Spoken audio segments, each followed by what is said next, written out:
So hello and welcome everyone to the European Smart Work Network. My name's Ben Hutchinson and I'm one of the co-founders of the network, along with Philip Vanhoutte and Andy Lake, who you see on the call as well. And today, delighted to be joined by so many great speakers to talk specifically about activity-based working. So just before we kick off with our agenda, and I'll give you a quick walkthrough of some of the timings, for those who are new to the European Smart Work Network, because I see we've got a lot of new members joining at the moment, this is basically a community of practice geared towards organizations with more than 100 people. Ideally, we're looking for people who are practitioners in smart working, so those who are leading maybe the smart working initiatives in their organization. And we have meetings like this one for members only. We have meetings for members only, and we also have open meetings such as this one, where we invite a much wider audience and get some industry practitioners along to speak. Members have got access to a lot of different resources on the website. There's chat, there's discussion, there's feature articles and so on. So I do encourage those who haven't already to sign up for the network, especially if you like what you see today. The website is www.smart-work.net, and there you can find lots of different resources and membership details and so on. But it's all not for profit, there's no money involved, so do sign up for some resources there. We also have a meeting of the UK Smart Work Network. That's of course open to European members as well. That's happening on the 17th of June. So do get yourselves signed up for that. You can find the details on the website.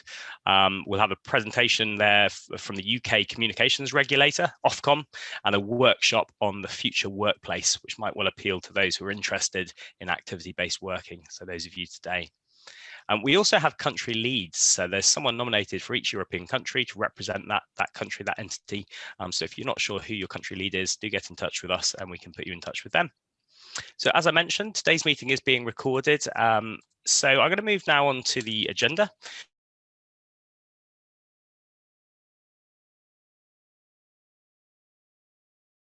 And Marco van Gelder, one of our country leads. He's a senior consultant with Veldhoen and Company. So they're going to talk about activity-based working. They were the pioneers of the concept. We're then going to move on to Dr. Peggie Roth, who is the Chief Insights and Research Officer at Leesman, the renowned industry expert on the topic of smart working. We've then got our own founders doing their presentations. So we've got Andy going first and then Philip. Lots of really interesting content rounded off with a panel session and Q&A at the end. If we do get time for questions at the end of each speaker's address, then I will try and fit one or two of those in, but I can't guarantee it. We may need to save questions till the end. Do please use the Q&A or the chat feature at the bottom of the screen if you want to ask a question, and I'll make sure I put that to the panel. So without further delay, I'm going to hand over now to Roel, Geenen, Managing Partner, and Marco van Gelder, Senior Consultant at Veldhoen. So over to you guys. Thank you. Thanks, Ben. Thank you, and welcome to you all. Thanks for... Sorry, my screen is on black. Yeah, here you go. You are again. Thanks for joining this session. My name is Roel, Geenen, and I'm one of two owners of Veldhoen Company and a senior consultant in Europe. The other colleague on the line is Marco van Gelder. Hi, Marco. He's a senior consultant too and responsible within our organization for data. In our presentation, I will explain what ABW is and place it in the perspective of a hybrid way of working. Marco will chat about the chances of data, especially now it's hard to take a realistic view into the future. Next slide, please, Marco.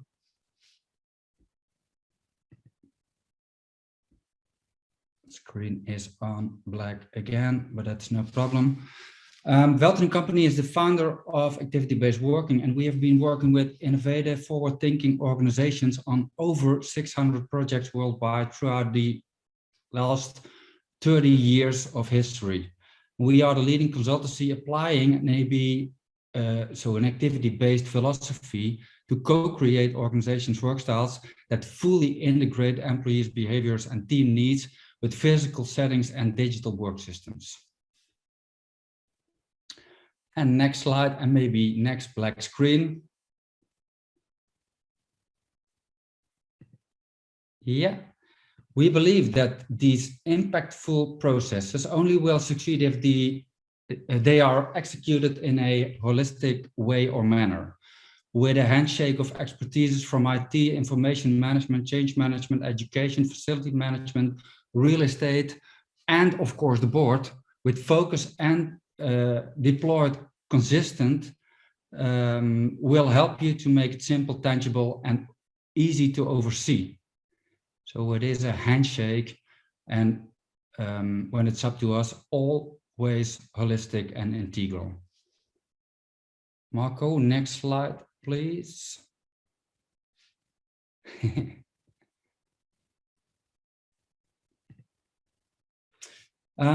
ABW, as you can see, is in our view, is a system in which you empower employees to choose consciously where, when, and with whom they will work.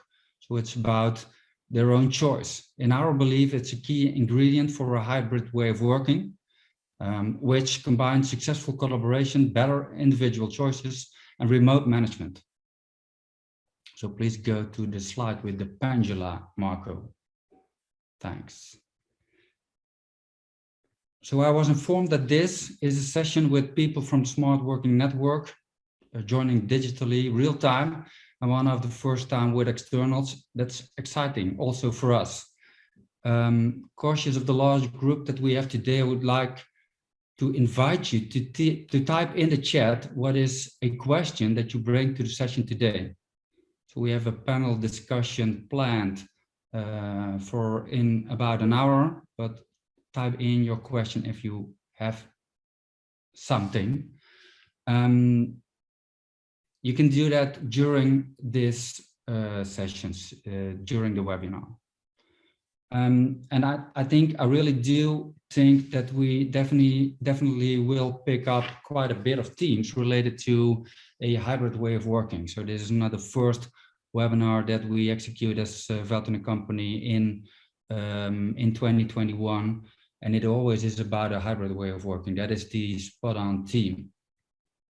So with all these questions in mind, and I'm looking to the other speakers too, let's keep the questions in mind, and crowd, I'll challenge you to answer them with the information that we will give you today. So it's also up to you. And now I will share some high-level trends we're observing from across the globe and among all of our clients, public and private sector combined.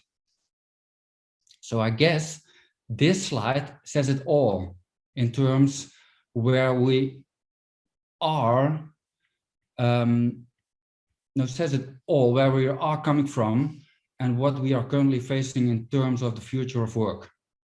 2019 predominantly was around the world, regardless of what type of workplace strategy in place, a lot of organizations were in the office. And obviously, we've seen a dramatic swing in 2020 as a result of the pandemic and extended lockdowns, where the majority of knowledge work was being done from the home. And then, as we start to see this pendulum move back into the center a little bit in 2021, we're starting to see the emergence of COVID-safe workplaces. But due to the country and the health guidance you're in, the position can be quite different. So where to from here? What does it mean when we move into 2021 and beyond? I think the key thing that we're seeing here is that it's not going to be a one-size-fits-all. Whatever the solutions are, there is a big focus on hybrid. But what exactly is hybrid and how does it look like? And is there different types of hybrid and so on, and so on, and so on?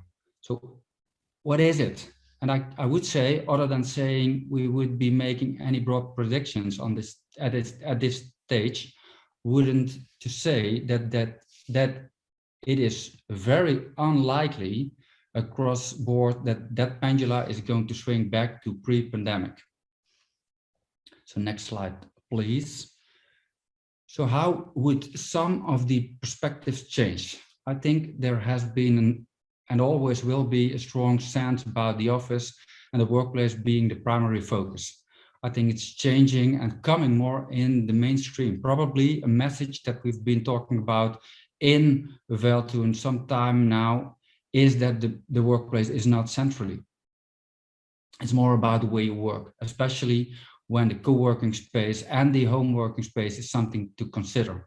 It opens up an opportunity to talk more about strategically what are our ways of working now and what might be ways to best suit us into the future. Next slide. What does that mean for us? How do we think broadly about what working is then? If it is about ways of working, we see working as a sort of a system, correlated parts. And it's really interesting that we've already seen some of those questions focusing on that correlated piece of the behaviors. So it's always about hybrid and always about a system. The built environment and the digital platforms, we're all working together in that broader context of what it is to work. Yeah, next slide. If we take a better look at hybrid ways of working, let's start thinking about what sort of experiments have you started to run and what experiments are you thinking about? One of the big items based on our own research and workshops in the last months is planning and scheduling of collaboration. The visual that you can see makes crystal clear that we feel that there are three main options, from traditional to more remote on a balance. A blended week, team-based and choice-based. There is no better model, but it has to suit you. A way to figure out what suits your teams, departments, or business units is to measure maturity, as said before. We found out that there is a very high correlation between the maturity of teams, or mainly the team, and the level of working remote together without loss of critical aspects like bonding, productivity, and vitality. So this is a way to measure where you are and what is possible in the upcoming weeks, months, and years. The more remote you want to work, the more it affects skills, routines, and the level on which you trust your colleagues. Either way, via trust, rules of agreements, that's why change management is so important, and now more than ever part of our services. And if you want to do it properly, change management has to affect personal beliefs, simply because a new way of working is the lever to stay productive and healthy, but based upon your own personality, work, private balance, energy balance, etc. So it's a combination of, let's say, objectives and private criteria. And the last slide from my end, to come back to the issue of work environment, and then I will hand over to Marco. The new environment has to touch at your senses of belonging, interaction needed to come to results, collaboration, and community feeling. A few items that we would like to advise you to discuss with employees or colleagues are variety, well-being, team time, purpose, and serendipity. As said, personal beliefs are personal beliefs, but you can, and based on our experience, have to challenge them. Good luck. Marco, it's up to you. Yeah, thank you, Roel. I can imagine that you have a question in mind and maybe it's a little bit puzzling, but how do you know where we are? You know, I think I saw a few faces smiling when we showed this slide about well-being, purpose, team time, serendipity, and variety. But how do you know where you are? And I can imagine this is, and not only imagine, but this is seriously a question which is currently on many tables, especially due to the fact that we work remote. Before the pandemic, we saw each other. We met each other in the office, we bumped into each other at the water cooler. You could have a chat, you had a sort of sense of feeling about what's going on. And now we are all working remote. We all see each other on a flat screen. So quite a lot of organizations really have a serious question, where are we now? Like Roel said in the beginning, it's a discussion is moving towards not only performance, but I think what's really unique in this situation is a discussion about people, understanding the importance of people and having the question, how are they doing? So imagine you could have a sort of agenda where you could see all the things which were going on in people's lives. And you could see this imagine a sort of agenda where you could look through and you could see everything what's going on in the organization, what sort of meetings there are, or they're indeed back to back, how much time there actually is to just do your work, or to create a sort of sense of the work week spent. So how many hours we are working during the week. And I don't know if you know it, but if you're using, for instance, M365, all those signals are stored in a graph. Imagine a sort of big database with all this sort of data. Yeah, but how can you get access to this data? There's a few steps you need to follow in it. First of all, it's very important to get a clear sense of governance and control. So you really need to make clear how do you want to get access to it in such a manner that it is, from a privacy perspective, suitable, that you ask questions to the data which fits in the concept of privacy and security, maybe even from the Workers' Council. And you need to add business context to it. You can imagine, if you want to know how people are doing, you need to know to what sort of organization structure they fit into. You need to know maybe even other information.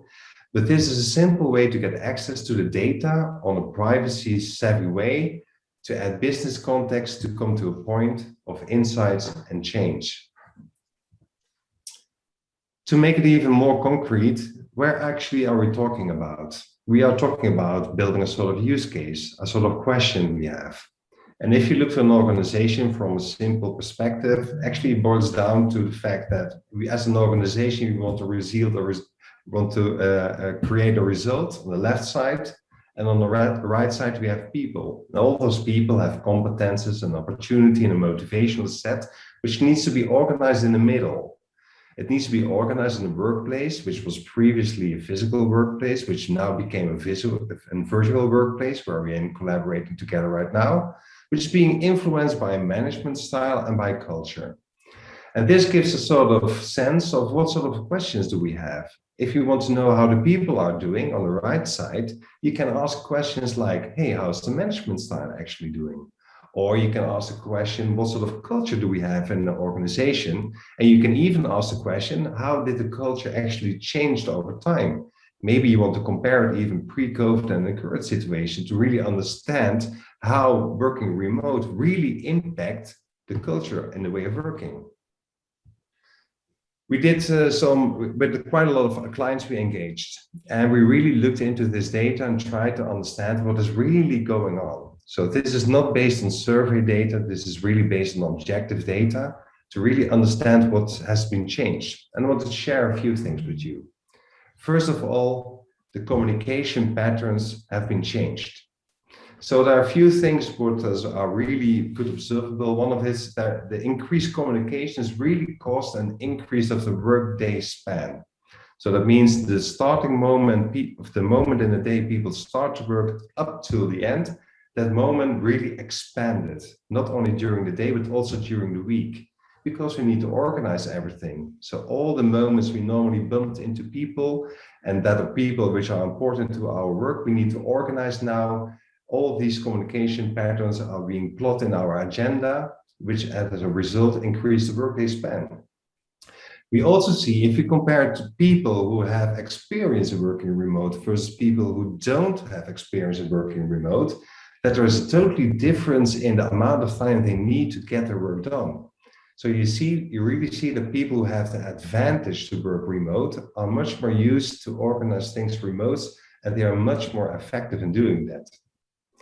And on the other side, we had discussions with clients. Hey, we always have a very prepared agenda, and so that means we are very effective, but we've seen in the data that that doesn't matter in working remote. Working remote just costs quite a lot of time. So when we look further, but where is the impact? What we've seen is that the teams on itself stayed on par. They still communicate with each other. They still organize themselves.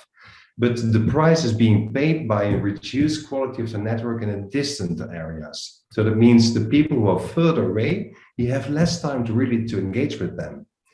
So you see that there is more siloed teams. Is that important? Yeah, absolutely, because we know that the quality of a network is really very important for talking not only about job satisfaction, but also for transaction costs and innovation quality. This is a very important thing we found out. Last thing but not least, Roel already mentioned them, the activities. We really see a difference between the different sort of activities and the learning curve. Some activities are very simple to do remote, but what we see is that the people who are more experienced even can do more complicated tasks and activities remote. And this is very important to realize, because if you don't take care of it, it really can lead to much more solo work instead of collaboration. So bottom line, these are just a few insights. Yeah, like Roel said, if you talk about, it's not only talking about the workplace, but it's really talking about the way you work. Hybrid way of working, great. It seems like we're going into that direction, but keep in mind it's still multifaceted. The way of working developed towards a different sort of discussion, another abstraction laying about productivity and well-being. And I think, and we see that with our clients, data-driven insights are really important, even essential in the way forward. Ben, I give it over to you. Well, thank you very much, Marco and Roel. Really nice insights there and a great way to kick off the topic. I see a lot of questions coming through from the audience, but we're going to have to save those for the panel discussion at the end. So in fact, I'm going to move straight on now to Dr. Peggie Roth, who's with Leesman, the data gathering and thought leader organization around smart working. And Peggie, I understand you're going to talk to us now about where we are with activity-based working and home working and some pointers to the future, perhaps based off that latest report we all read. Over to you, Peggie. Thank you. Great. Thank you, Ben. So yeah, hi, everyone. Really excited to be here to share some interesting data points with you. So as was mentioned, I am Chief Insights and Research Officer at Leesman, which basically means that I'm responsible I lead the team that is responsible for basically everything that we do with our data at Leesman. And for those of you who aren't too familiar with what we do, I've got 2 slides worth of telling you Leesman in a nutshell. Basically, we do just one thing. We measure the experience that employees have of the places where they work. Now, it started off with a focus on the office workplace about 11 years ago, where one of our main core products is that we measure the experience that employees have in their office workplace. We do this with a completely standardized online survey that basically looks at what are the types of activities that you do, how well are those supported, how do you generally find that the environment is does it enable you to work productively, are you proud of it, so how do you generally feel about it? And then we ask questions around a number of different both physical and service features, what things are important to employees and how satisfied are they with them in their environment at the moment. So this is where we started off from and really just focusing on this. So I want to point out that this measurement is completely independent. So we're not consultants, we're not advisors, we're not change managers, we don't design any workplaces, simply because we want to remain completely independent from what we're measuring. Now, as a response to the COVID situation, we've now also moved on to measure the homeworking experience. So pretty much exactly a year ago, we developed a new set of questions that measures the experience that employees have when they're working from home. But if I move back to the office survey that we have, in the past 11 years, we've collected quite a lot of data to those standardized questions. So we're up at over 800,000 responses and more than 5,000 different workplaces that we've measured. And on the homeworking questions in the past 12 months, we've collected already more than 180,000 responses to those new questions about how you're experiencing working from home. Now, all this data, it essentially means that we can do 3 really exciting and interesting things. First of all, we can offer benchmarking. So any organization that does the survey gets a comparison of their results against our entire data to get a sense of how are your workplaces doing compared to all the other ones out there. Second of all, we can identify and give recognition to the high performers. So we have a certification program where if a workplace gets a certain score, it can qualify to get a Leesman Plus certification, which is basically a recognition to say your employees find that this is an outstanding place to work in. The third thing we can do is we can crunch the numbers and share insights, and that's why I'm here today. So we publish results from our data on a regular basis, and what I've got for you today is kind of a bit of a mix of insights from quite a few different pieces that we published recently, during the past years, and actually some stuff that we haven't even published that we pulled out just recently and haven't actually shared anywhere. So I wanted to start off with some data from a publication that we published back in 2019, so a couple of years ago, where basically we focused on just new workplaces. So we filtered out of all the workplaces that we had measured at the time, we filtered out only those that we had measured for the organization post-occupancy. And this could mean that they had done a refurbishment. It could mean that they had relocated into to an old building. It could mean that they had relocated into a brand new building. But basically the point is, these were all workplaces that were measured after some sort of workplace change had been done. And the organization had invested time and money to create something better, hopefully. And we then looked at, well, how are these 346 new workplaces, how are they, first of all, performing? And that's what you have on the y-axis. The LMI score is our overall experience score, so our overall workplace experience score, where the higher is the better, naturally. And then we looked at that against, are these workplaces predominantly flexible workplaces, as in people don't have assigned seating, or are they workplaces where people have their own work setting? And this is how those 346 workplaces kind of laid out on this scatter plot. So first of all, what the observation we can do is that some new workplaces, some organizations choose to go on a very kind of a dedicated workplace concept approach. And some organizations choose a more flexible way of doing it, where people don't have assigned seating. And some organizations go somewhere in between. So there are some employees who work from a flexible setting. There are some employees who have a dedicated work setting. Now, another observation we can make, if we kind of focus on the right-hand side of this chart, which is essentially those where predominantly employees are working from flexible settings, we can kind of conclude that some of these flexible concepts succeed, some of these flexible concepts don't succeed.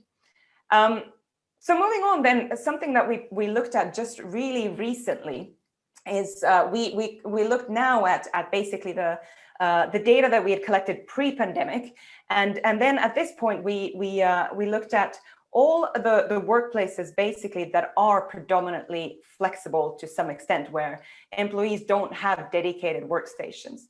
And we found 480 in total, where more than 50% work from a flexible setting. And we wanted to look at, well, what proportion of these actually get good scores? So what proportion of these are providing an outstanding experience? And we found that about 1 out of 4 of these flexible workplaces perform well or score well and offer the employees an outstanding experience. So they have an LMI score that is a 70 or above. While then the remaining bit, about three quarters, basically have a suboptimal or offer suboptimal experience. Now, you may then ask yourself, why am I talking about flexible workplaces when the topic is activity-based? And I think this is really important to address as well. Now, what we find is that, I mean, I agree with everything what the guys just said. I mean, an activity-based workplace, if I focus actually on what the workplace may look like, is it's a place that has a variety of different settings, that offers different types of settings for different types of activities, and offers employees the choice to choose. However, quite often it is actually mixed with just a flexible workplace. So what we find is that there are organizations who talk about having an activity-based environment or activity-based workplace, when in fact, kind of what they're doing is just a flexible environment or a hot desking system. And then on the other hand, there are organizations that have really gone full on or all in on an activity-based way of working with an activity-based environment, and they don't even call it activity-based. So for the purpose of this, I want to put a big disclaimer here. We wanted to compare, well, what's the difference between kind of something that people would call a good activity-based environment and a poor activity-based environment. So we have done a comparison of these two groups. kind of calling them, if you are providing an outstanding experience, it's a high performing ABW workplace. If it's not performing well, it's a low performing activity-based workplace. However, with the disclaimer, and I'll get back to this in just a bit as well, that the bottom part may not actually be ABW, even though, may not be an activity-based workplace, even though this is how we've now here labeled it.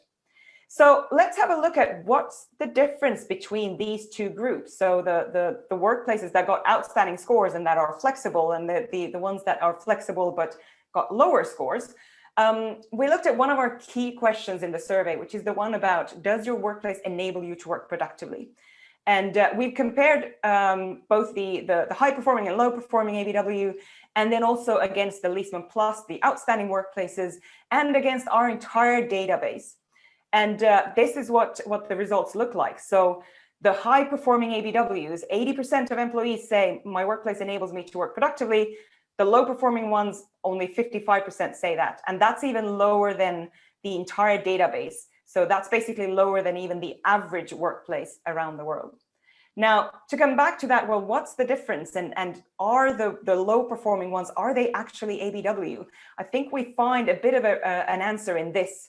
So looking at the satisfaction with variety of different types of workspace, we see that the high performing ABWs, 82% are satisfied. It's even higher than the Leesman Plus high performing workplace group, while the low performing ones, still a bit higher than the average workplace, but it's quite a lot lower nonetheless.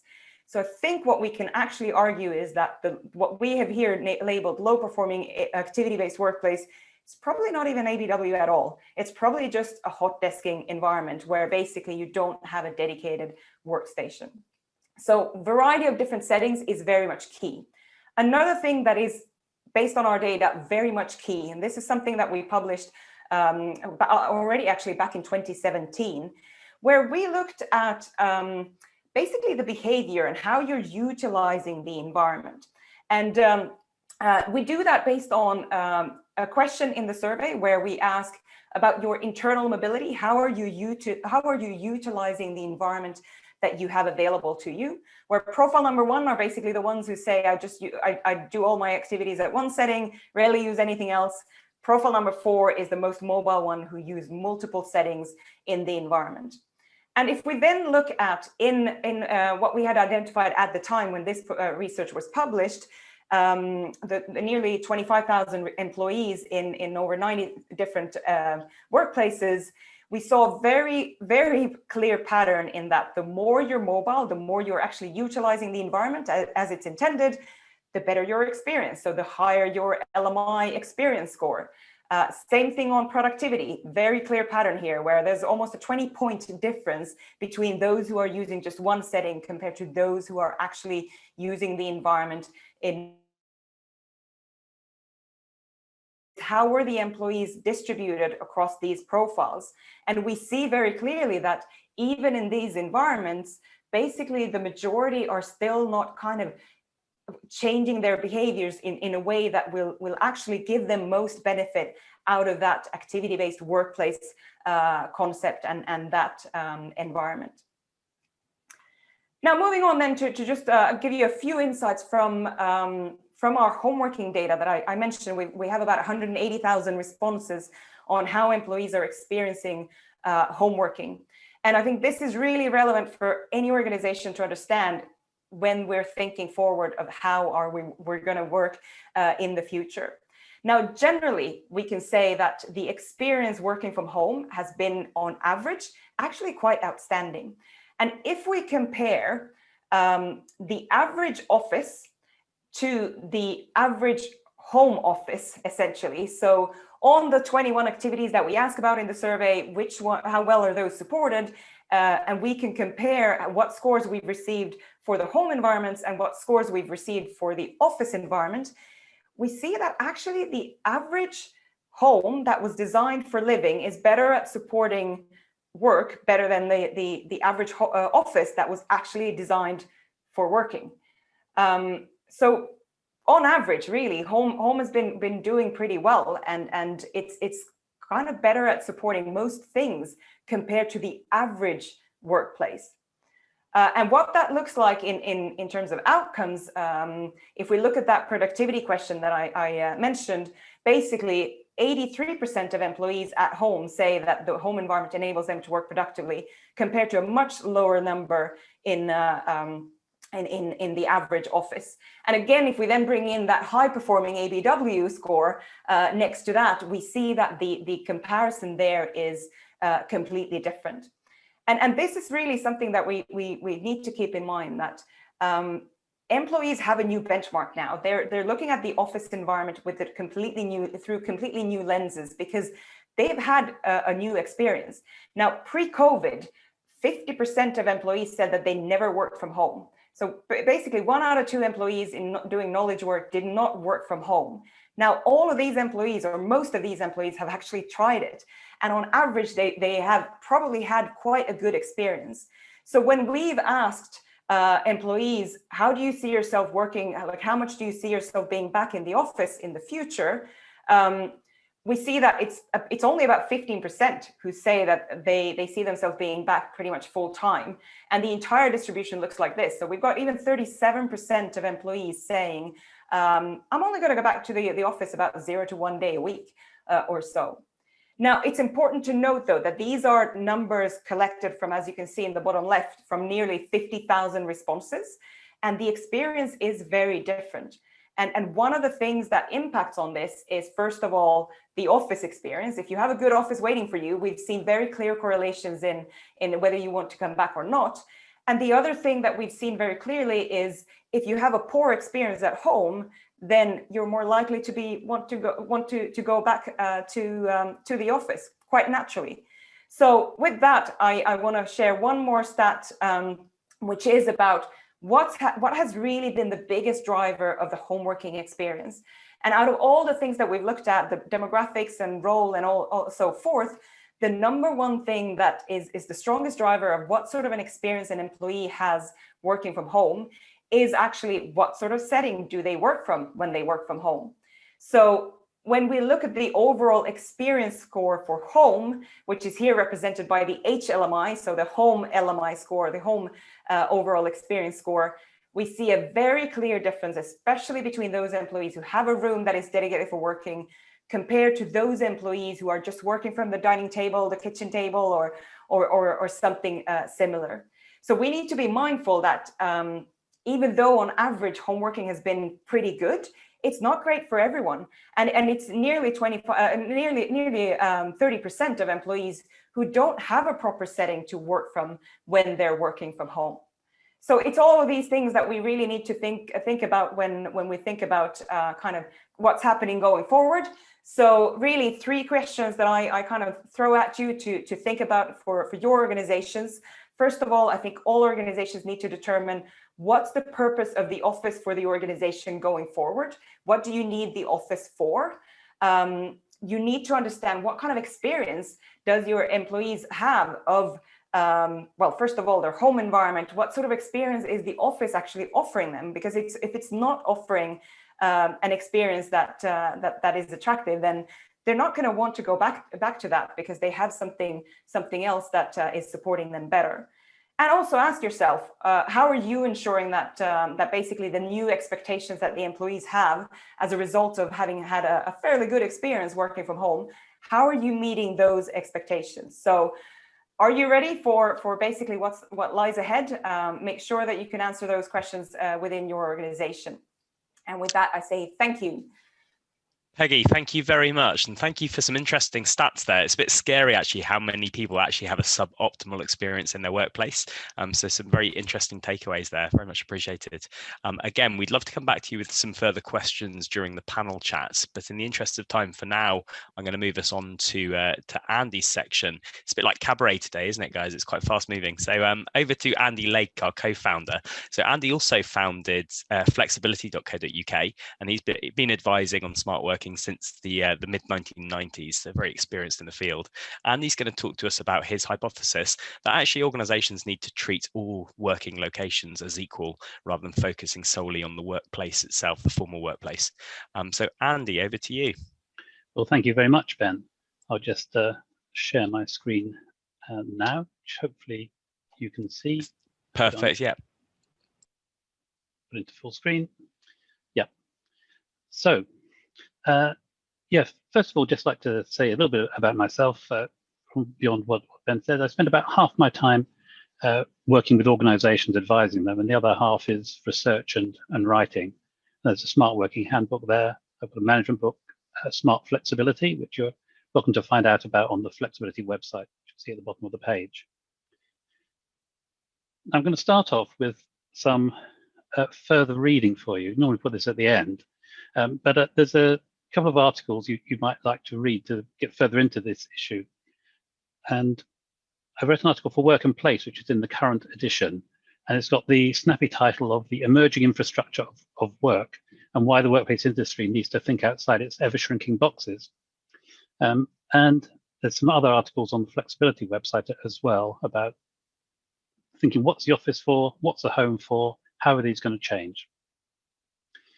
And on the Work and Place, which I highly recommend, actually, it's a source of good information, that when you do an article, you also get what they call a bento box with a podcast and video and all sorts of goodies.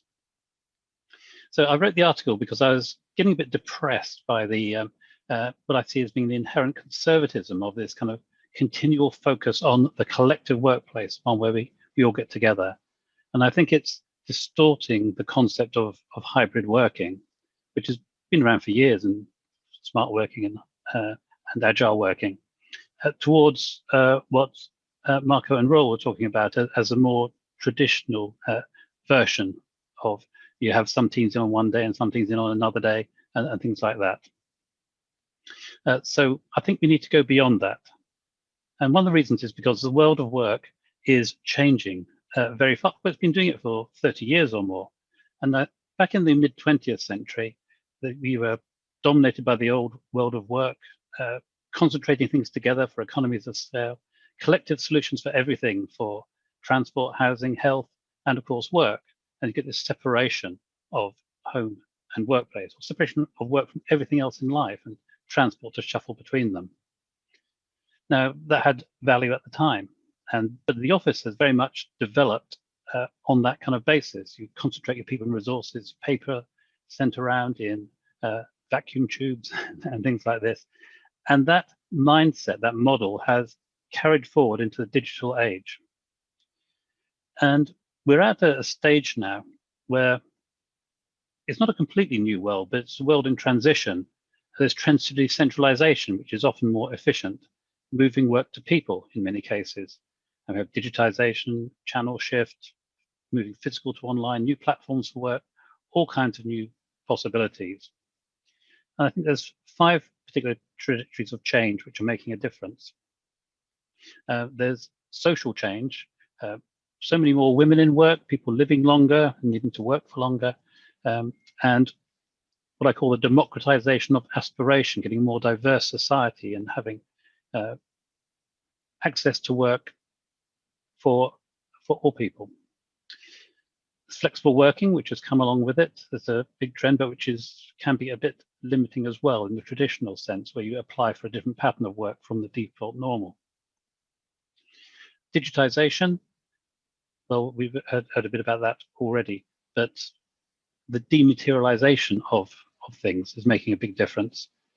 New workplace concepts like activity-based working and Industry 4.0, and I'll come back to these as we go through. So I want to get the kind of background, the trends, and then drill down to the more practical levels of how this makes a difference to the various places we work. So here are some key principles for the emerging world of work. Firstly, that work is not separate from the rest of life and doesn't need to be for many people. Now, I think we've been talking about remote working for a year and a half now, as if it's something separate. It's still something defined by the collective workplace, and some people are remote from it. Well, we need to consider everybody is equally remote, because often it will be the case where the people in the collective workplace are in the minority compared to their colleagues who are elsewhere. So we have to get this equality between them. This involves flexibility as normal, virtuality as normal, And underlying it is a base case from the surveys we've seen of a doubling of remote work. People are doing it both full-time and part-time. And for the part-time people, the occasions on which they're working remotely. The result of this will be the office shrinking. It's bound to happen.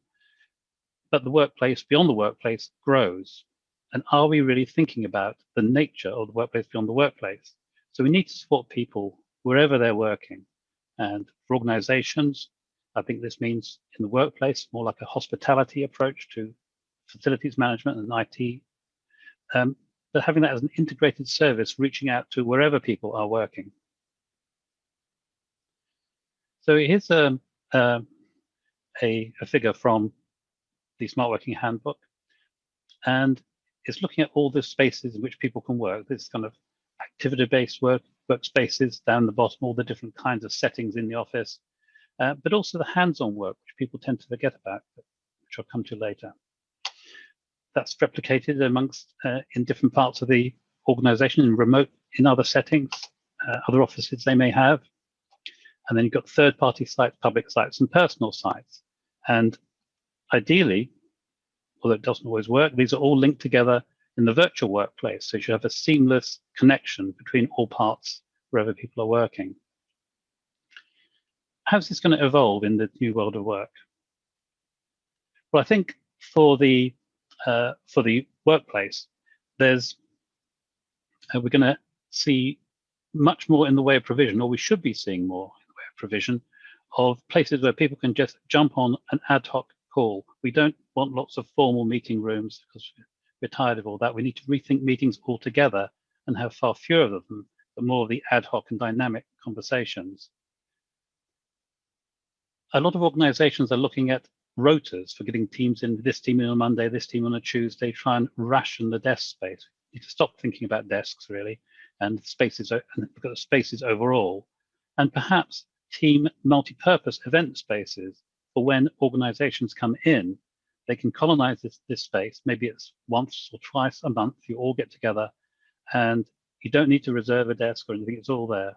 What I'm saying may be bad news for people selling booking systems, because I think they're a potential blocker as well. Lots more screens and surfaces, so connected, intelligent screens and surfaces, often getting quite big in those spaces where people can collaborate together.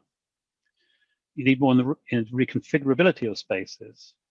And I've seen an increased interest in outdoor spaces and indoor-outdoor spaces, where you can flex between the two areas. More in the way of innovation spaces, and also spaces for noisy focus work. I think the distinction between focus at home, collaborate and have fun in the office is not how it's going to be. People do collaborate together, doing focus work as well. And also as we go forward with things like voice recognition, focus work is going to get increasingly noisy. But what about home? Ask what is the office for, but equally what is the home for? And it's more than just residential these days. How do we do with the public spaces? What about the hands-on workers? And those are what I'm going to deal with in the rest of the time available. So let's think about the design for the extended workplace. There's various kinds of settings in the at home, but we tend to always think of the office, the home office. Actually, we've done studies before for government agencies here, and before the pandemic, a very large part of home-based working is in more traditional kinds of crafts, like in food preparation and even sort of light engineering and all music, all kinds of things, textiles. So you need more facilities in the home place for these different kinds of work. Also, I think more people are going to be doing things where they need some kind of comms room, which is well separated and insulated for sound, soundproof studios. A lot of therapy and healthcare is a growing area, is done from home bases. And so you need provision for treatment rooms. This is all messages for the planners and the providers of commercial space to think through. And how can this be integrated into communities? When building new settlements is really the big opportunity. It's all about making home a great place to work and catering for the varieties of different work. And really, it's about thinking about the work and designing the work and then thinking what kind of spaces do we need. We also need some design excellence in co-working spaces. A lot of them are very funky and cool, but ergonomically, I think there's a lot to be desired. But I don't really have much time to cover that today.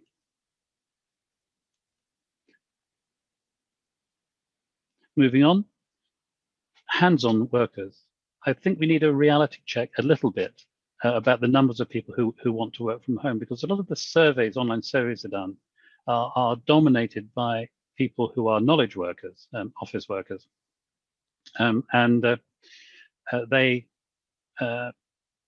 Whereas in the UK, for example, it was about 46% in the middle of last year of people who were working from home. So you may get 80% of those who want to continue doing that 3 days a week, but what about the rest? Now, what do we do for them? There's a lot to be done in overcoming the digital divide within organizations. So getting rid of the barriers of archaic processes and thinking more about spatial impacts that come from getting everything connected and moving to the Industry 4.2 and the Industrial Internet of Things. And so a lot of physical work is moving to a mixture of physical and knowledge work, and that knowledge work can be anywhere. And so how do you connect between the two different spaces?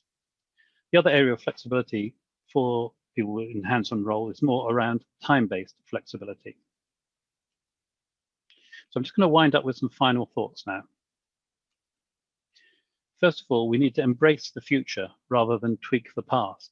And this means completely rethinking the separation between work and the rest of life. We need to redesign work and then design the workplaces, wherever they are in the whole extended workplace. And it's not all about offices. It's about the other kinds of workplace with the hands-on workers and all the extended workplace as well. And finally, we should have an approach where all workspaces are equal and none are more equal than others. So thank you very much. Thank you very much, Andy. A nice George Orwell reference there, which I'm a big fan of. Again, some lovely talking points, but in the interests of keeping one panel discussion at the end of the session, I'm going to suggest that we move swiftly on to Philip. And Philip's going to talk to us. So those who don't know Philip, he's one of our other co-founders, the three of us. Philip also founded Ozadi, which is about integrating nature into your life and into your workplace. So do check out Ozadi, lots of good ideas and articles on that website. He was also the former managing director of Plantronics in Europe. So as part of that role, Philip integrated and brought smart working into Plantronics, and he's also written the Smart Working Manifesto book as well, so it's worth checking that one out. I'm sure Philip will tell you a little bit more about that, and handing over to you now, Philip. Thank you very much, Ben, and very pleased to have had excellent presentations from the preceding speakers. I'm going to talk to you about how activity-based working changed my life as a businessman and a business leader. I just for those people who don't know me, I've been working most of my career in the technology industry, and in doing so, got more and more interested in how the technology can be set into new ways of working. And as from 1994 on, I got smartphones, I got notebooks and things like that. And I said, wow, it's unbelievable. You can work just about anywhere, anytime. Of course, the question is, as a workaholic, will that suit you well? So I've got very interested in the more important questions as to how can you use that freedom by finding the best places and moments to work. And of course, I found my own places to work best. But the question is, how do you register what is good for a whole organization? So I was very, very pleased when Tim Oldman came to see me about 11 years ago and said, hey, I'm thinking about building a tool where I can really do a big data gathering of what people are doing and asking them whether the work settings are adequate. And I said, wow, that's fantastic. I would like to use that because I'm asked to consolidate 3 buildings.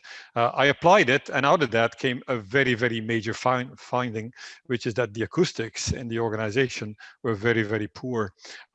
Something that really needed fixing. And around that time, Jeremy Myerson published a book called New Demographics, New Workspaces, who, surprise, surprise, had some indications about how to fix that with spaces that are optimized for acoustic challenges. So we opened an office in 2011 in Roel in Bassett in the UK, which was centered around acoustics, the Acoustic Temple, and we won the British Institute of Facilities Management award for 2012, where we shot up on the Leesman scale in a post-occupation survey from 65 to 84, definitely in pole position, and Plantronics Poly now has been staying that way. So I was very excited about it because the organization was very happy, performed very well, was very proud about it, and I decided to write a book about it in 5 languages, which was sharing with people how we went about it.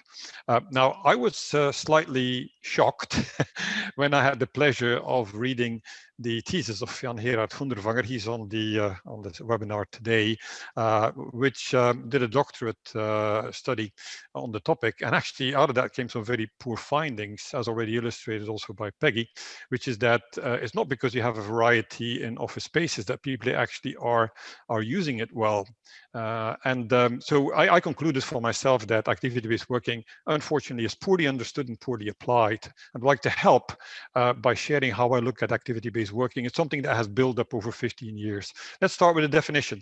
You've already heard from my colleagues that activity-based working ranges from it being a work philosophy over to a work style that people are using. For me, as a businessman and a former consultant, it's a socio-technical work design practice whereby you need to have a very, very good tool like Leesman to understand the nature of people's work, to then, and that's the goal, produce a set of human work settings which are better than what you currently have as it relates to space tech and the social domains of work. And there's 2 variables in it. There is what is work and there is who does it. Let's have a look at both of those. Number 1, what is work? Well, Philip, apologies for interrupting. I'm not sure we're seeing the right screen here. We're still stuck on your title slide. Would you like me to share on my screen, or have you got it? That's very strange. Let me just that's looking better. That's looking better. Looking better? Let me do a view. That's strange. Got the glasses slide there. Do you see the full slides now? Yes, just you can minimize. It says what work with the glasses. You can also minimize your side window on the right if you wanted to. Do you see this this now, the next one? Not yet. It's still on the yellow one at the moment. Hold on. That was not what was intended. I'm sorry, guys. Let me just stop sharing this one and then use something else. I'm going to use my screen.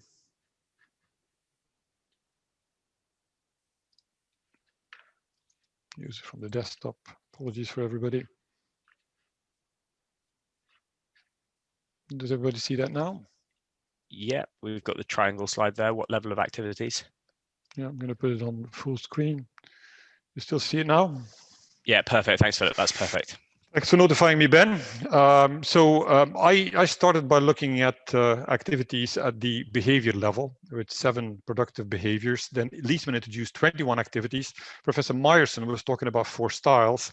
And you can see there's various levels of depth that people are using for that. I think there's also the practices of the business and the role and function that you have. I'm moving to the next slide. Do you see this one now, Ben?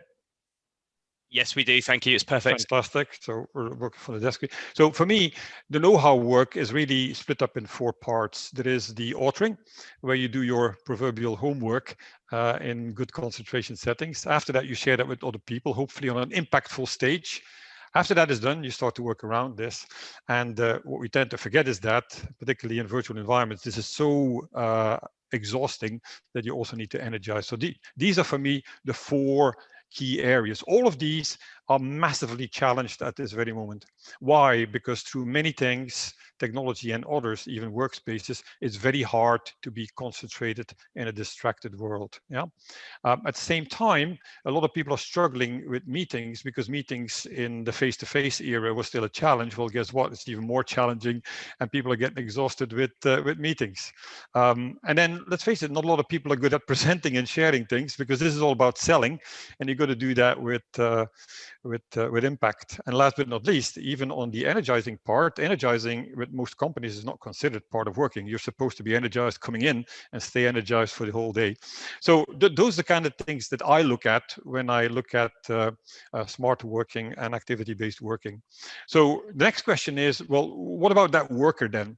Well, if you want my view, this is the kind of worker that I would like to have in the organization, preferably recruited as such. I'd like to have a person which is a person that deserves to get autonomy because he's a self-starter and therefore takes initiative. A person that I don't need to chase. If I count the number of hours where I had to chase people for things, then that's not the kind of person I want. I want a person which is a virtual, interactive professional. If that's the case, then we're starting from a much different world. Yeah, because virtual chasing and expediting of people is no fun. So another question which is often overlooked is, when are we actually working? Well, a lot of us are still thinking by clock time, whereas in reality, we should be looking at the moments of the day that we're not just having the clock tick, but where we can truly give, receive, or pay attention. Let's admit it, most of us are not having 8 hours of full-on attention being in flow. Maybe it's half of that. For most people, most probably only 25%. The next thing is, what is the duration of one of these ritual sessions? Yeah, in reality, the know-how brain work is extremely exhausting, and if you're lucky, you can do that in sessions of about half an hour to 45 minutes. After which, you desperately need a break to re-energize, and 3 minutes or 5 minutes is not sufficient.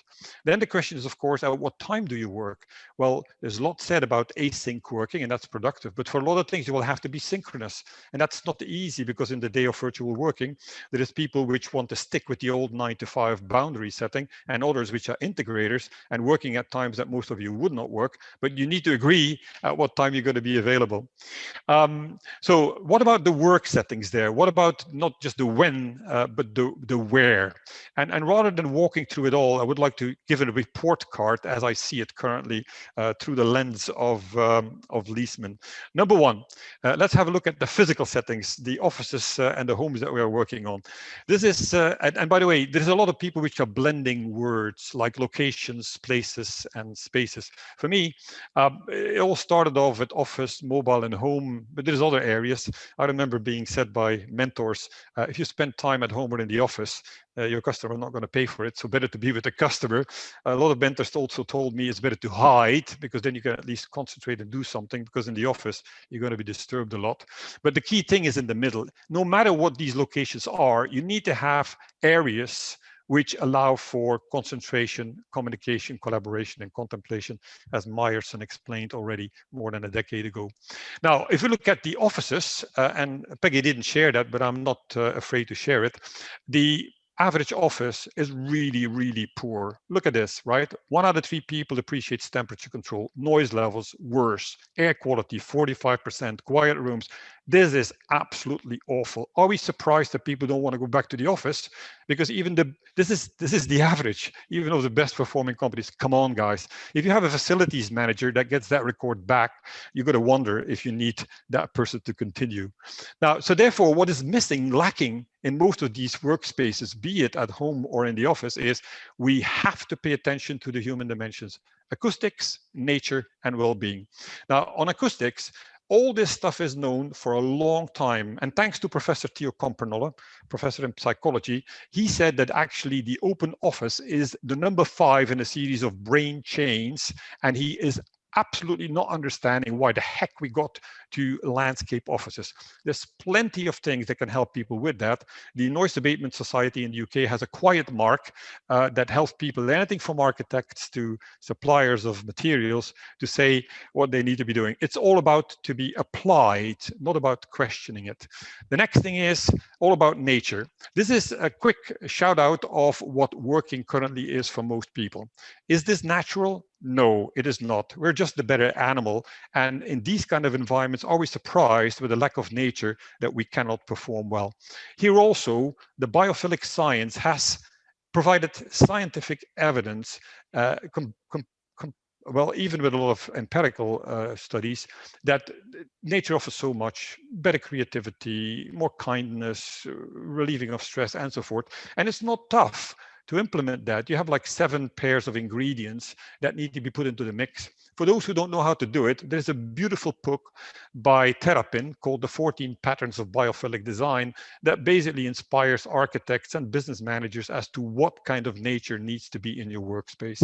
On the topic of well-being, well, there's good news. In 2014 in New York, the Well Building Standard was launched. There's actually a COVID-ready version launched in November last year. It basically is founded on an understanding that human beings have 11 wellness body systems. And for each of those, there needs to be an environment that at least provides resilience, if not optimal conditions. And it's centered around 10 concepts. For instance, for air, there's 27 parameters on air that needs to be monitored. So we have it all there for us to apply. Now, let's move on beyond offices and homes which are not well equipped, and ask ourselves, are we doing well for digital? And the answer is, I don't know of anybody who's measuring the satisfaction on the whole world of tech. It seems like tech is escaping the report card. There's 2 things that I have found consistently to be a challenge. Number one, it is that a lot of technology is not integrated. You could imagine that we would have been able to have this call where your preferred Teams or Slack or Apple FaceTime can interface with this thing. It's still not there. Every of the big boys are having their own walled garden that does not work with each other. I mean, we had it better with email than now. So unified communication and collaboration is much needed and is still missing. Second thing is that most of our networks are actually not ready for real-time communication. I remember that whilst I still was in London, it was utterly impossible with the help of Vodafone or actually British Telecom to have decent real-time communications quality of service. There is tools that can help you identify what the problem is. If you don't have that, and you can only do Netflix well with streaming, but you cannot do it in real-time communications, then you're going to be technically unemployed. Last but not least, there is the social settings, and the report card there is going to be simple. Andy has already highlighted, and also the other speakers, namely Veldhoen, it's very important not to go through the motions of smarter working, but to make sure that the principles are understood. They're here captured in 10 fields, as well described in the handbook that Andy has written so well. And of course, the big question is, do we have leaders to get us through this all? And the answer is no. Nobody was born to be an avatar. We are all people in the flesh. And I was very pleased, and Laura is on the call, to discover 5 years ago Work Evolution, which has developed a beautiful assessment tool that looks whether people are in good shape to manage in a distributed fashion. I had the pleasure of applying that in my own organization and with others, and it's a beautiful tool to see where the development gaps are for leaders and also for workers. Now, let me just finish off by implementing activity-based working, my recommendations. Number one, there's 2 aspects in it. There is making sure that that setting, that workspace across all the fields described, is designed and implemented. Once that is done, it's important that people learn how to use that, and that's managing the portfolio of things that have been given to people. In short, those virtual interactive professionals, individuals, freelancers, or people employed need on their own to design, implement, and organize their personal workspaces, no matter where they are. Yeah, they need to make sure that they carefully plan the activity location and the timing and share that with their teams, and make sure that they vary that, they do switch. The study from Mr. Hondervanger says that that is not done sufficiently. And then they need to regularly appraise the way they work with the other people that are there with them. Last but not least, in implementing activity-based working, you need a servant organization and leaders which are passionate in providing the better work settings. That means understanding the quantity and the quality of what people need in various locations. And based on deep analysis of the work, see what people need and what their preferences are. And then decide if they need to provide for spaces themselves or have it done by others. And that means education. If there's one thing I see is missing, there is not enough education on how to go about that. So with that, I'm finishing my presentation, and I give people a couple of success factors to start working on. Adopt activity-based working styles across the various locations. Use acoustic work studios for concentration and speak impact. Make sure that you get to a better tradition of productive, memorable virtual interactions. Install servant leadership, and please do take more breaks to energize with nature. Thank you very much. Thank you very much, Philip. And as everyone's flipping their cameras back on, our panelists, I'd like to welcome back, obviously, Peggie, Roel, we'll get Marco, Andy, and so on, all ready to take your questions. I'm going to start with some of the ones that came in early doors during the presentations. So the first one, I think we've probably addressed a lot of this throughout our presentations today, but the question was around terminology. Is it activity-based working? Is it hybrid working? Is it distributed working? Is it smart work? Guys, is this all the same thing, or are there subtle differences? Well, I can reply to this. The whole discussion, I really like this question a lot when I saw it in the chat. I think the thing is, the difference is in the abstraction layer. So if you talk about the hybrid way of working, which is new coined, I think, previously we were talking about new ways of working or working remote or whatever. It's a decision of where you work. But if you look to the philosophy, a layer above it, it's about activity-based working. Thinking about the fact, what do we need to do? What's the best place to do it? And with whom do we need to work with it? That whole conscious process is one layer above it. And that can be in the office on different spaces, but it can also be decision about the office or another location. So I think it's more or less a semantic discussion with different layers of abstraction. Yeah, I think hybrid working, although it's gaining a lot of currency now, is slightly regressive, actually. I mean, hybrid is within the other concepts. And I know that a lot of organizations in practice are interpreting it as really doing the same old things, just in one or more different places, and then struggling with how it all pieces together. So I think something which has a more transformative element to it. So you're thinking transformation. What can we do better? And so you're thinking about the activities, activity-based working, getting smarter, being more agile. These are the kind of terms which I would tend to prefer.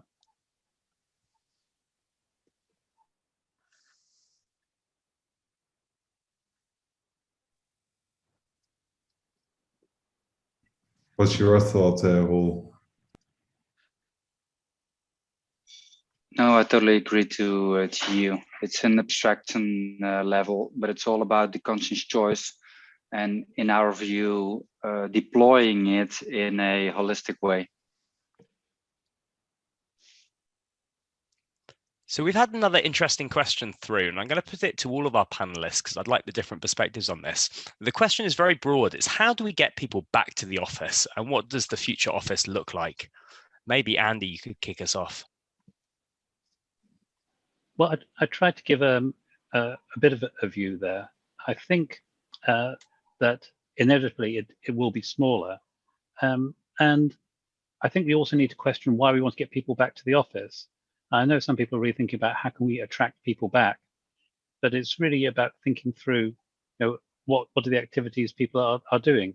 I think it will be designed more for interaction, but not exclusively so, because I think as somebody said in the questions, if you're coming in to do some collaboration, you also need somewhere to sit down. Now, I've seen in organizations which had trouble with this even before the pandemic, because the days when everybody came in, they all bagged a desk, and then they had this kind of peak crisis, but they were in meetings all day. So I would prefer to have kind of special spaces which are bookable, like I mentioned in our presentation. So, team event, reconfigurable spaces that can be used for a while. My experience, for what it's worth, having overseen 10 offices in Europe over the space of 8 years, is that if you have an office which is well conceived based on the needs of people, they'll come there. They'll come there, no worries. They will be actually very proud. But they're rare, those offices that really cater for the variety of what people need to do. And we had it clear that even people with a long commute would actually invest into the commute to come to an office that offered things that they in no way could actually do at home or from another third-party place. And Philip, Natasha mentions the concept of the office becoming like a clubhouse of the company where people can meet each other, socialize, be creative, maybe do a bit of team building and brainstorming. Is that sort of your vision for the future office? Well, not exclusively. Yes, I mean, offices are very expensive things, and you're going to be thinking twice. I had the pleasure of rotating a lot of third-party venues, which were very memorable. I mean, if you go to a place, be it in nature or be it a nice whatever castle or something like that, it doesn't need to be expensive. These are places that people will remember as the place that you got together, did something significant, you got to know each other better. So it's and rather than or. I'd like to, yeah. Please do, Peggy. I'd like to know what the data tells us. Please do tell us. Yeah, I was going to say, well, first of all, to the original question, that absolutely, I think we need to create places where that people actually want to come to, because as the data has shown, the average home is better at supporting things than the average office, and we see very clearly in the data. So we've had a number of surveys where we've asked that question about how many days do you see yourself being back in the office? And for example, in one case organization, we looked at a number of different offices that they had. So within the same organization, but they had different offices that were offering very different experiences. And the correlation between how many days people wanted to be back and the experience at those offices couldn't have been more clear, where the one that was really offering an outstanding experience, more than 90% of employees said that they wanted to be back pretty much 4 or 5 days a week, compared then to an office that really offered a fairly poor experience. The majority wanted to be at home, or at least two to 3 days a week. So I think really we can't underestimate how important it is to really rethink what we need our offices to do for us, and make sure that they are places where people want to come. And I think I would be really cautious of that thought of, as was mentioned before already, of creating offices that are just for the coming together and collaborating and so forth, because as has been mentioned, first of all, for any random knowledge worker, they probably do individual work in between when they do have those meetings and so forth. And then second of all, we need to remember that there's, in our data, it shows that about more than 20% of employees actually don't have a great experience. They have quite a poor experience working from home. So there are employees out there who don't have a place, even if they were to do their individual work, which generally seems to be better supported at home. But there are employees out there who for whom they can't do individual work at home. So. Well, I actually think that in some of the surveys that are coming back, not just Leesman, I mean, a lot of people are lying on rating their homes, because they know if they say, well, it's not ideal, that there will be an answer to that. Well, you can always come to the office, right? So the poor findings are that both the home and the office for more than half of the working population are not very appealing and counterproductive, right? So we got a lot of work to do here to shape up work studios, both in the office and at home. Yeah, I think that Peggy has a very fair point, what she said about the 20% of people who don't appreciate working from home. I think it's a very important point to raise, because what we've seen in engagements and on studies we did previous year is that there are more pros experience of working from home than working from the office. Is that leaders can say, oh, that means that all the people can work from home. And I really think it's important to emphasize on the fact that there is no situation where one size fits all. Okay. And secondly, I totally like the question from Andy. Why do you want the people back to the office? And I think there's almost like a sort of fundamental management question. What's your style of leadership? Do you really want to have a style of leadership where you want to come to people to the office and nurture and support them in such a manner that they want to come to the office? But the reason is, the question behind it is, why do you want this? And what we experienced a few times is that people gave an example of Google. I think you know Google as one perfect example of how it should be, because that's a place where people want to go to. And we had a brilliant discussion with Google, I think last week, with the global team about new ways of working. Also, they also encountered the fact that they have to work from home, and they realized actually the fact that they're just in the beginning of their journey of supporting totally new ways of working. So we introduce them actually to activity-based working and rethink all their activities and how they can organize it. So again, here you see that you really need to be careful about making statements. You really need to dig deeper and try to understand what's reasons behind, why do you want to achieve things. So the question of Andy, I think, is very point on. Why do you want to go back to the office? Why do you want to stimulate it? And also the point of Peggie, good point. One size fits all really doesn't exist. So if we take that one step further, Marco, because I really like that point, that actually, do we need to encourage all our workforce to come straight back to the office? A lot of people are nervous about the impact on their career. And we see one of the questions around this, people being left behind, being out of sight, out of mind. So how do we overcome that? How do we give people the confidence their career won't suffer if they're remote and maybe less visible to senior management? Any thoughts from the panel? Yeah, it's good. Oh, sorry, you're Philip. Go ahead. Well, it's quite simple. I mean, if I had the pleasure of managing large sales forces, which barely ever came to the office, right? I mean, there is no worry about that. I remember in terms of promotion, I worked with Accenture way back, and the rule was for career progression, don't make sure you're not too many days in the office. Yeah, because days that you're in the office are very hard to bill to your customers. So basically, some people said over a pint on a Friday evening, "Oh, you were in the office three days. That seems like you're not really providing value add. Watch out for your career progress." Yeah, and the interesting thing is, Philip, when we look into data and sales performance, we see that there is a balance. And I think that's also an important statement to make in this conversation, discussion about balance. Coming back to the office, because I really believe that it's important to have a face-to-face and a physical interaction versus what you do remote. And that's the same with sales. What we see, for instance, in the data is the best sales performers also have a very good social network in the office. Because if you want to do good sales outside, you need to have a good backup system in the organization. If you face an issue, that you can make sure that you know the right people in the office who can help you to get a deal done. And I think that's also the case for innovation and for renewals in organizations to work more digital.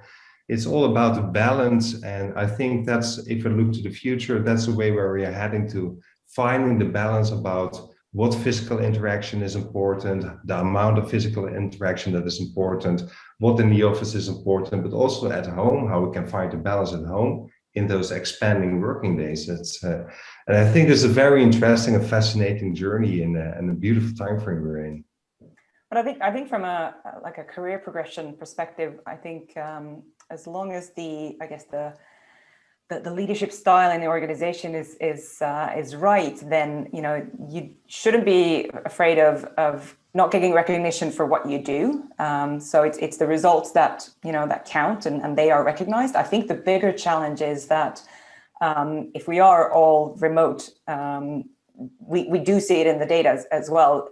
Things like learning from others is not happening at the same level, and so there's a big obstacle there that the learning that you would do, being around your colleagues, being around the more senior colleagues, for example, and picking up tacit knowledge from them, that is not happening. And I think that's a real challenge in terms of learning and developing career progression, rather than it being a challenge of not being recognized for what you're doing.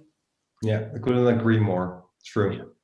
Yeah, I also think that it's spot on, Peggie, and let's not forget and be mindful that people are always biased, So by seeing each other more, your view on your colleague or another person will be different than by having less interaction. So it's, from my end, it's quite kind of crucial to create an open and honest conversation in the future in your own team. That's why we as Veldhoen company think that the maturity of the team is that important. And of course, that's related to professional management, leadership, etc., but also to mindset of individuals. Mm-hmm. Well, I think what you've all said is true. We have at the moment a model of, that's how we work, that's how we get on. But there are organizations out there which are, have more than 1,000 employees and turn over a lot of money, and they recruit from people and people progress. So I think over time this will change, and how you learn from each other in that kind of context will also change. And I know many organizations which are to some extent traditional, but they have started the process of recruiting people from wherever they are. They don't want to pay the relocation fees. They have people who they retain who are moving out. So I think it's really a question of learning how do we do these things in a more distributed way, rather than having the model of what we do in the workplace. Yeah, I think it also goes back, like if you talk about careers, we talk about performance management, and as having led so many people, I always looked at three things. I mean, number one, results, as Peggy just said. Number two is whether people are competent in their field, and number three is what their behavior is. I think there's plenty of ways that in this virtual world, even remotely, that you can observe these things. So it's possible. You just need to get used to it. Thank you. So I'm going to ask the question that Fred asks some time ago. It was in the Veldhoen presentation, so maybe for Marco or Roel. So the question was around digitizing activity-based working. And Marco, you asked for clarification, and Fred came back to us. So he says, activity-based working is based on the principles of work processes. They're presented as building blocks, allowing bridging the gap of processes to physical design. And could you digitize some of those building blocks to allow, to allow the blocking of these activities? Marco, you've probably got the best insight into this this question. Yeah, I really like this question of Fred, and I had a little chat with him in the back door. The answer is yes. And why? Because that's going back to the beginning of the discussion, where we said we have the different abstraction layers. To put it very simple, we as an organization, you need to collaborate together. And the collaboration takes place or in a physical environment or in a virtual environment. And the abstraction above it is to discuss actually and to understand what are you doing, what are the different sort of activities, how much time do you spend to it, who are you collaborating with, and of course you can map that to a physical environment, to a virtual environment. So, and if you look to the virtual environment, so the digital space like Fred calls it, then you're really looking towards what sort of tools can I use and how should I use them? And that's what we see now in engagements we have for clients. If you talk about this digital environment, is finding also rules of engagement, how we need to collaborate together in this digital environment. To give an example, normally we're used when we go to the office, we're of course dressed up, and we go to the office and we see people in a meeting together, we don't disturb them. Now we're in a virtual world, it seems like we lost all the rules of, I think, engagement with each other, and we start to ping each other, send messages, call people, just put things in the calendar that everything is packed back to back to back. And we really need to find a way. Also here again, I think it's all about finding a new balance about how we really can map all the things we need to do, all as an individual, but also as a team together to realize specific goals. In a way of rules of engagement, also in a digital environment. So the answer actually simple is yes. The concept of activity-based working actually doesn't matter about virtual or physical or working from home or from the office. It's a way of thinking you can apply in all different domains. Great, thanks, Marco. And I've got a final question for the panelists, and it's just a quick one. It came from Miko, and he's asking, how do we make the experience really good, even if we can't afford the perfect home setup? And you can expand this to the office as well and say, in the short run, people can't always invest heavily in their workspaces. So are there any life hacks, cheats, ways to just have quick wins and improve immediately the experience of for your workforce in your office or even in your home? So I'm going to ask the panelists, maybe starting with Andy, not to put you on the spot, Andy, but any quick wins on this? I think one thing is move around the house if you're working from home rather than being stuck in the same place. So I've got the ergonomic setup. I can take it down to the conservatory, look out over some nature and stuff like that. Just keep moving around. Love it. Variety is the spice of life. Peggy, any ideas? I'll actually expand on that. I think because what we've seen in the data is very much that those employees who don't have a setting designed for working or meant or dedicated for working, they're the ones who have the biggest challenges working from home. And they're the ones who have, for example, the biggest challenge with having a clear cut between work and life and balancing, well, work-life balance. So try to still keep settings that are for work. And even something as simple, it was a friend of mine who said this, because she sits quite a lot in her couch when she works. And then when she watches TV in the evening, it's kind of like she's still in the same space. So she started just simply sitting in the other end of the couch. So one end of the couch is the work end, and the other end is basically her free time end of the couch. So really, I like what Andy said. Try to use a variety of settings, because that's what we see in the data as well. Satisfaction with variety is something that really brings good experience. That's a great example, Peggie. And I've heard the stories of people who leave their front door and come back in at the end of their working day to demark the end of their work day and the start of their home life. So some lovely examples there. Folks, we're going to have to leave it there, unfortunately, because we are out of time. But do join us for the session on the 17th of June with the UK Smart Working Network, all available through the same website, so smart-work.net. And you'll also find a recording of this session there. So thanks so much to all our presenters today. It's been a really lively debate, really interesting presentation. And I do hope to see a lot of you again at a future session. Thank you and goodbye. And thank you, Ben. Thanks, Ben. Thank you. Thanks. Thank you. Bye-bye.